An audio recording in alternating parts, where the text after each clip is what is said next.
नंदुरबार जिल्ह्यात गेल्या काही दिवसापासून होत असलेल्या मान्सून पूर्व पावसामुळे मोठ्या प्रमाणावर शेती पिकांसोबतच घरांचे देखील नुकसान होत आहे। गेल्या 4 दिवसापूर्वी झालेल्या पावसामुळे मोठ्या प्रमाणावरती घरांचे नुकसान जे आहे ते झालेले आहे। नंदुरबार तालुक्यातील पूर्व भागातील 122 घरांची पडझड जी आहे ती झालेली आहे। तर मे महिन्यात झालेल्या पावसामुळे 150 हेक्टर शेतीवरती आणि 500 पेक्षा अधिक घरांचे जे ते नुकसान झालं होतं। शासनाकडून पंचनामेचे आदेश दिलेले मे महिन्यातल्या नुकसान झालेल्या भागाचे पंचनामे जे आहे ते झाले, परंतु अजूनही त्याची मदत जी आहे ती शेतकऱ्यांना मिळालेली नाहीये।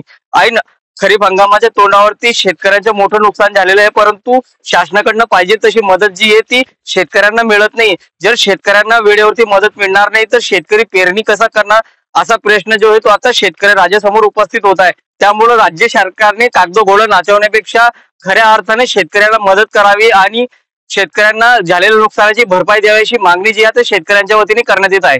जितेंद्र वैसारे, TV9 मराठी, नंदुरबार।